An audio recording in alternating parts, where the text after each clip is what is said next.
P.T.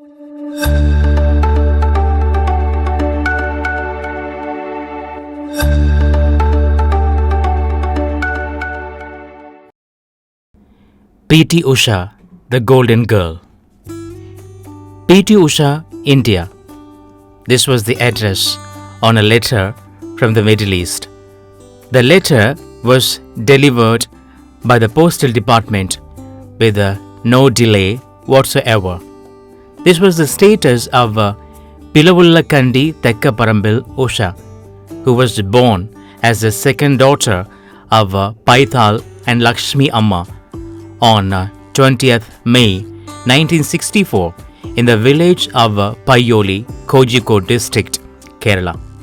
It was November 1973 when a dedicated physical education teacher called Balakrishnan discovered Usha while conversing with a parent. His eyes, ever watchful, kept drifting to a group of small girls playing blind man's bluff just across the field. Was there a pair of feet that were moving extraordinarily fast? Was a tiny, dark girl in her blue skirt and white blouse moving like an instinctive athlete? Patient as ever, Balakrishnan waited for the game to be over. Calling the little girl, he gently inquired of her, "What's your name, child?" The shy little girl hardly raised her eyes from the ground. "Usha," she whispered and added, "from class 4. Thus was made one of the greatest discoveries in the athletic arena of Asia. A simple question from an observant master and an equally unassuming answer from a tiny village girl from a distant village in Malabar in Kerala. That same evening at 4:15 p.m., Usha heard the magical words for the first time in her life. "On your marks, get set, go." The master had explained to her what to do and why. Confused but very much aware of the seriousness of the occasion, she ran for her life. The rest is history. In 1975, Usha was 11 years old and was practicing vigorously for the sub-junior district to meet her first ever. With 3 days to go, Usha badly injured her heel while practicing for the long jump. The day of the event, all eyes were on her. She was so puny, so unbelievably tiny, that she was the crowd's favorite even before the race started. A white bandage on her heel won her even more sympathy. She came first in all the 4 events she practiced in: 100 meters, 200 meters, long jump and high jump. She was also the individual champion at the meet. Academically, Usha was an extremely bright student. She was always amongst the top 3 in her class and was popular with her teachers. She passed her standard 7th exams with a first-class grade. Just then, the government of Kerala announced a separate sports division for girls at Kannur, a town with special facilities for sports in addition to regular studies. Usha joined the sports division at Kannur to improve her sports talent. She was left in the safe hands of C.H. Paithal, the headmaster of the school. It was at Kannur that another great master fired her imagination so much that together they achieved the impossible. His name was Madhavan Nambiar. By 1977, Usha and Nambiar were inseparable. Nambiar had found the what he had been waiting for all his life, and Usha had found her guru. Nambiar would from now on care for her like a father. Usha's meticulous, systematic training began in earnest. Usha had a regular training run on the beach of Paioli. She preferred to be trained alone, for the vastness of the beach gave her a sense of freedom.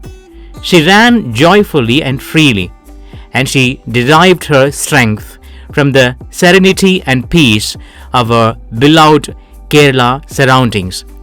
Nambiar introduced his sand training in her program to enhance her performance in the athletics. Just after the 1982 New Delhi Asian Games, sand training had enhanced the performance of many great athletes, from Edwin Moses to top-flight Indian athletes like Milkha Singh and Sriram Singh. Usha's athletic achievements are well known to almost all Indians. 2 silver medals in the 1982 New Delhi Asian Games, 4th place in the 400 meters at the 1984 Jakarta Asian Meet, and 4 golds and 1 silver at the 1986 Asian Games in Seoul. P.T. Usha's story is that of a gifted child from humble origins, achieving international success through sheer dedication and immense hard work. Never in the history of independent India has a youngster from a remote background town of rural origin caught the imagination of youth in particular and the public in general as Usha has, said a professor of English in Usha's hometown. Ranji's wonderful bat. How's that? Shouted the wicket-keeper, holding the ball up in his gloves. How is that? Echoed the fielders. How? Growled the fast bowler, glaring at the umpire. Out, said the umpire, and Suraj, the captain of the school team, was walking slowly back to the tool shed at the far end of the field. The score stood at 53 for 4 wickets. Another 60 runs had to be made for victory, and only one good batsman remained. All the rest were bowlers who could not make many runs. It was Ranji's turn to bat. He was the youngest member of the team, only 11, but strong and bold. Ranji prepared to face the bowler. The hard, shiny red ball came speeding towards him. Ranji was going to leap forward and play the ball back to the bowler, but at the last moment he changed his mind and stepped back, planning to push the ball through the ring of fielders on his right or offside.